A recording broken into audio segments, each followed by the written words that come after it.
இந்தியாவில் 2030ஆம் ஆண்டிற்குள் எரிசக்தி தேவைகளில் பாதியை புதுப்பிக்கத்தக்க எரிசக்தி மூலம் பூர்த்தி செய்யவும் 2070க்குள் நிகர பூஜ்ஜிய உமிழ்வு இலக்கை அடையவும் வழிவகுக்கும். கோவையில் மின்சாரத்தை சேகரித்து வைக்கக்கூடிய தயாரிப்புகளை உருவாக்கும் தனியார் நிறுவனம் ஒன்று தனது புதிய தயாரிப்பை அறிமுகம் செய்துள்ளது. இந்த நிகழ்ச்சி கோவை அவினாசி சாலையில் உள்ள தனியார் நட்சத்திர ஹோட்டலில் நடைபெற்றது. இதுகுறித்து அந்நிறுவனத்தின் நிறுவனர் டாக்டர் நிஷாந்த் டோங்கரி மற்றும் நிலைத்தன்மை மற்றும் எரிசக்தி பயிற்சியாளர்கள் சங்கத்தின் தலைவர் ரகுராம் அர்ஜுனன் அறிமுகம் செய்து வைத்தனர். பின்னர் நிருபர்களிடம் கூறுகையில், வீடுகள், தொழில் நிறுவனங்களுக்கு என அதிநவீன மின் சேகரிப்பு அமைப்புகளை பியூர் பவர் மற்றும் பியூர் பவர் என தனித்தனி தயாரிப்புகளாக உருவாக்கியுள்ளோம். பியூர் பவர் கமர்ஷியல் மூலம் அதிகம் மின்சாரம் பயன்படுத்தும் கருவிகள் மற்றும் அமைப்புகள் எந்தவித இடைநிற்றலும் இன்றி இயங்கும். இதனால் தொழில் நிறுவனங்கள் தங்களின் மின்சார பயன்பாட்டை சேமிக்கவும் பீக் லோடு கட்டணங்களையும் அதிக அளவு குறைக்கவும் முடியும். இது மின்சார ஆற்றலை சேமித்து வைக்கக்கூடிய அதிநவீன பேட்டரிகளை கொண்டவை என்பதால் இதனால் மின்சாரத்தை அதிகம் சேமித்து வைக்க முடியும். இதில் வெப்பநிலை மேலாண்மை மிகவும் சிறப்பாக இருக்கும். இதனால் செயல்பாடு மற்றும் வாழ்நாள் பல காலத்திற்கு நீடிக்கும். இதனால் செயற்கை நுண்ணறிவு போன்ற நவீன தொழில்நுட்பங்கள் பொருத்தப்பட்டுள்ளது. இதனால் பராமரிப்பு தொடர்பான பணிகள் சிறப்பாக இருக்கும். மேலும் ஏதேனும் கோளாறுகள் ஏற்பட வாய்ப்புள்ளதா என்பதை AI மூலம் முன்பாகவே அறிந்து கொள்ள முடியும். இந்த கருவி ஒரு தொழில் நிறுவனத்தில் உள்ள மின்சாரம், டீசல், ஜெனரேட்டர் மற்றும் புதுப்பிக்கத்தக்க ஆற்றல் கொண்ட கட்ட அமைப்புகள் ஆகிய அனைத்துடனும் தானாகவே இணைந்து செயல்படக்கூடிய திறனையும் கொண்டுள்ளது என தெரிவித்தார். And now the necessity has become 100 out of 100%. So that's where the large market fit is coming. And what are the current challenges? The power cuts are reducing. I mean, definitely when we look at 20 years back, 10 years back to now, the duration of the power cuts are coming down, but the electricity bills are going up, especially for businesses, commercial houses, like, it has become a big dent on the bottom line, P&L actually. And grid is becoming more and more unstable now. So growing energy consumption is there. So today if you product, so இந்த மாதிரி ப்ராடக்டை நாங்கள் product launch பண்ணுவோம். So அதே மாதிரி technically இந்த 4 vertical இருக்கிற product பற்றி நாங்கள் நிறைய அவேர்னஸ் ப்ரோக்ராம் கொடுத்துருக்கோம்.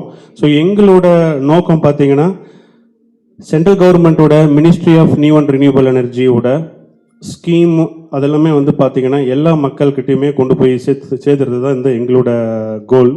ஸோ நாங்கள் பார்த்தீங்கன்னா பெரும்பாலான மெசேஜ் ஆர் இன்ஃபர்மேஷன் எல்லாமே டெல்லி லெவல்லே உங்களுக்கு நிறைய பாலிசி லெவலில் டெல்லி லெவலில் வருதுன்னா, நம்ம இந்த தமிழ்நாடு நம்ம சைடில் இந்த டிஸ்ட்ரிக்ட் தாலுக் லெவலில் பார்த்தீங்கன்னா நாங்கள் அங்கே இருக்கிற இன்ஸ்டிடியூஷன்ஸ் கூட ஜாயிண்ட்டாக இந்த மாதிரி நிறைய ஒர்க் ஷாப் பண்ணுறதுனால அப் டு டேட் இப்போ குளோபலி ஏதாவது ஒரு ப்ராடக்ட் லான்ச் ஆகுதுன்னா நமக்கு இந்த லோக்கல் வரைக்கும் நாங்கள் அந்த ப்ராடக்ட் லான்ச்சை கொண்டு போயிட்டு ரீச் பண்ண வைக்கிறோம். ஸோ அதுதான் மேஜராக நாங்கள் பண்ணிகிட்ருக்கோம். அது போக எனர்ஜி ஸ்டோரேஜ் இந்த ப்ராடக்ட் பார்த்தீங்கன்னா, எதுக்கு எனர்ஜி ஸ்டோரேஜ் இப்போ தேவைப்படுதுன்னு பார்த்தீங்கன்னா, இதில் ஒரு 2-3 மெயினான பாயிண்ட் கவர்மெண்ட்டே என்ன சொல்கிறாங்கன்னா, 2030க்குள்ளே 50% நம்ம சென்ட்ரல் கவர்மெண்ட் என்ன சொல்கிறாங்கன்னா, 50% நம்மளோட எனர்ஜி ஸ்டோரேஜ், அதாவது ஃபாசல் ஃபியூலை பார்த்தீங்கன்னா ரினியூவபிளில் கொண்டு போகணும்னு சொல்கிறாங்க. 2030க்குள்ளே 50%, 2070க்குள்ளே பார்த்தீங்கன்னா நெட் ஜீரோ, அதாவது 2070க்குள்ளே நெட் ஜீரோ கம்ப்ளீட்டாக எல்லா சோர்ஸ் ஆஃப் நம்மளோட ஜென்ரேஷனுமே பார்த்தீங்கன்னா ரினியூவபிளில் கொண்டு போகணும்னு சொல்கிறாங்க. ஸோ அதை நோக்கி இப்போ 2030 50% கொண்டு போகணும்னா, இன்றைக்கி இந்த ப்ராடக்ட் லான்ச்சில் ஒரு 3 செக்மெண்ட் சொல்லியிருந்தார், ரெசிடென்ஷியல், கமர்ஷியல் அண்ட் யூட்டிலிட்டின்னு சொல்லிட்டு. இப்போ ரெசிடென்ஷியலில் பார்த்தீங்கன்னா இப்போ PM சூரியகார் அப்படின்னு சொல்லிட்டு இப்போ ஒரு ஸ்கீம் போயிட்டுருக்கு. 1 கோடி வீடுகளுக்கு ஃப்ரீ சப்சிடி, அதாவது 3 கிலோவாட் வரைக்கும் 78,000 ரூபாய் சப்சிடிங்கிற ஒரு ஸ்கீம் கவர்மெண்ட் கொண்டு வந்துட்டுருக்காங்க. அதில் பார்த்தீங்கன்னா 10 கிலோவாட் வரைக்கும், அதாவது ரெசிடென்ஷியல் செக்மெண்ட் 10 கிலோவாட் வரைக்கும் பார்த்தீங்கன்னா நிறையா கவர்மெண்ட் பார்த்தீங்கன்னா சாங்ஷன் லோட இன்க்ரீஸ் பண்ணுறதோ இல்லை நெட் மீட்டரிங் கொடுக்குறதுலையோ இல்லை லோக்கலில் நமக்கு செக்ஷன் ஆஃபீஸ் சர்க்கிள் ஆஃபீஸ்லேருந்து எல்லா விதத்துலையுமே நமக்கு ஸ்டேட் கவர்மெண்ட்டும் சரி சென்ட்ரல் கவர்மெண்ட்டும் சரி நிறைய சப்போர்ட் பண்ணுறாங்க.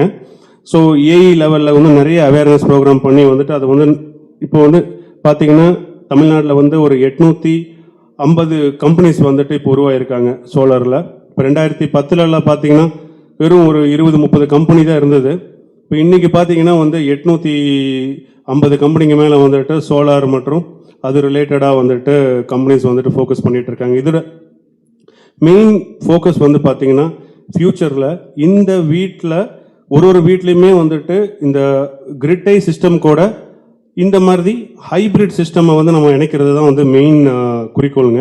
ஸோ இந்த ஹைப்ரிட்டில் வந்து பார்த்தீங்கன்னா நமக்கு வந்து போகும்போது டாக்டர் நிஷாந்த் டோங்கரி சொல்லியிருந்தார். அதில் வந்து பார்த்தீங்கன்னா நிறைய கிரிட் ஸ்டெபிலிட்டி, அது போக வந்துட்டு பார்த்தீங்கன்னா நம்ம வந்து லார்ஜ் இன்டகிரேஷன் பண்ணணும் ரினியூவபிள் எனர்ஜி. ரெண்டாவது வந்து கார்பன் எமிஷனை வந்து தடுக்கணும். இது இந்த மாதிரி இதெல்லாமே வந்து பார்த்தீங்கன்னா இந்த ஹைப்ரிட் போனால் மட்டும் தான் நமக்கு வந்து சாத்தியம். ரெண்டாவது இந்த ஹைப்ரிட் சிஸ்டம் தான் ஃபியூச்சரிஸ்டிக்காகவும் ஆக போகுது. ஏன்னா நம்ம வந்து இந்த கமர்ஷியலில் பார்த்தீங்கன்னா நெட்வொர்க் சார்ஜ் அப்படின்னு சொல்லிட்டு இப்போது நிறைய கமர்ஷியல் கஸ்டமர்ஸ் வந்துட்டு பார்த்தீங்கன்னா அந்த சோலார் போட்டாலுமே அவங்களுக்கு வந்து கரண்ட் பில் கம்மி ஆகாது.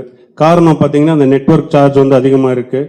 ரெண்டாவது வந்து அவங்க 6 மணிக்கு மேலே தான் அவங்களோட மெயினான லோட்ஸ், இந்த அவங்களுக்கு வந்து பார்த்தீங்கன்னா அந்த லைட்டிங் லோட்ஸு, இந்த சைனேஜ் போர்டெல்லாம் வந்து நிறைய கமர்ஷியல் இதில் வந்து பார்த்தீங்கன்னா 6 மணிக்கு மேலே தான் வந்து அவங்க வந்து ஆன் பண்ணுவாங்க. ஸோ இந்த ஒரு 3 மணி நேரம் 4 மணி நேரத்துக்கு வந்து தான் மிகப்பெரிய பீக் டிமாண்ட் இருக்கும். இந்த பீக் டிமாண்டை குறைக்கிறதுக்கு தான் இந்த எனர்ஜி ஸ்டோரேஜை வந்து நம்ம வந்து யூஸ் பண்ணுவோம். இந்த 3 மணி நேரம் டு 4 மணி நேரம் ஸ்லாட்டில் வந்து நம்ம எனர்ஜி ஸ்டோரேஜை வந்து குறைக்கிறதுக்கு எந்த மாதிரி ஃபியூச்சர்ஸ் கொண்டு வந்திருக்காங்கன்னா, இப்போ இது வரைக்கும் பார்த்தீங்கன்னா ஒரு சோலாரில் இது பண்ணுறோன்னா நாங்கள் வந்து பேட்டரி ஒருத்தர்கிட்ட, சார்ஜ் கண்ட்ரோலர் ஒருத்தர்கிட்ட, இன்வெர்டர் ஒருத்தர்கிட்ட, பேனல் ஒருத்தர்கிட்ட, ஸோ இந்த மாதிரி எல்லா ப்ராடக்ட்டுமே நாங்கள் வந்து தனித்தனியாக வாங்கி நாங்களே டிசைன் பண்ணி நாங்களே இன்ஸ்டால் பண்ணுவோம். இப்போ இந்த மாதிரி இந்த ப்ராடக்டில் வந்து என்ன யூனிக்னஸ்னா என்ன பண்ணியிருக்காங்கன்னா சார்ஜ் கண்ட்ரோலரு, இந்த பிஎம்எஸ்ஸு, ஸோ எல்லா இன்டகிரேஷனுமே சிங்கிள் ப்ராடக்ட்லேயே கொண்டு வந்திருக்காங்க. இது வந்து பார்த்தீங்கன்னா ப்ளக் அண்ட் ப்ளே. ஸோ நீங்கள் வந்து டிசைன் பற்றி கவலைப்பட தேவையில்லை. அவங்களே வந்துட்டு என்னென்னா ஒரு ரெசிடென்ஷியலுக்கோ இல்லை கமர்ஷியலுக்கோ வந்து அவங்களே வந்து கிளியராக டிசைன் பண்ணி சைஸ் பண்ணி கொடுத்துருக்காங்க. நம்ம வாங்கி அப்படியே ப்ளக் அண்ட் ப்ளே பண்ணுற மாதிரி தான் கொண்டு வந்திருக்காங்க. இது ஒரு அருமையான ப்ராடக்ட்டு. ஸோ மூணாவது வந்து யூட்டிலிட்டி ஸ்கெயில். லார்ஜ் ஸ்கெயிலில் பார்த்தீங்கன்னா இன்றைக்கி தமிழ்நாட்டில் வந்து பார்த்தீங்கன்னா ஒரு 1800 சப்ஸ்டேஷன் தான் இருக்குங்க. அதில் வந்து ஒரு 1600 சப்ஸ்டேஷனுக்கு வந்துட்டு இப்போ பார்த்தீங்கன்னா நிறைய பேர் வந்து சோலார் பிளான்ட் வந்து இன்ஸ்டால் பண்ணிட்டாங்க. ஒரு பெரும்பாலுமான ஒரு 150, 200 சப்ஸ்டேஷன் தான் வந்துட்டு பாக்கி இருக்கும். அதுவுமே வந்து சிட்டி லிமிட்குள்ளே இருக்கும். பார்த்தீங்கன்னா தமிழ்நாட்டில் வந்து ஒரு 80% வந்துட்டு நிறைய வந்துட்டு நம்ம வந்து சப்ஸ்டேஷனுக்கு கொடுத்துட்டோம். இப்போ அந்த இதில் பார்த்தீங்கன்னா அதுலேயும் அதே தான். இப்போ வந்து கேப்டிவ் யூசேஜ் இருக்காங்க, அதுலேயும் வந்து தேர்ட் பார்ட்டி சேலில் இருக்காங்க. அதே மாதிரி வந்து பவர் ட்ரேடிங்கும் பண்ணிட்டு இருக்காங்க.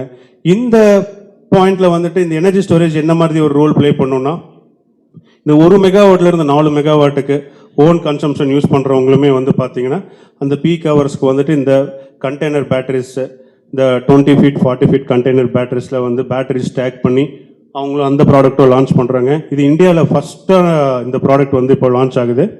ஸோ இது வந்து ஒரு மிகப்பெரிய ஒரு ஸ்கோப்பாக இருக்கும். இது கவர்மெண்ட்டுக்கும் சரி, அதே மாதிரி இண்டஸ்ட்ரீஸ்க்கும் சரி, இது ஒரு மிகப்பெரிய ஒரு ஒரு பெனிஃபிட்டாக நம்ம கருதப்படுகிறது. அது ரெண்டாவது வந்து பார்த்தீங்கன்னா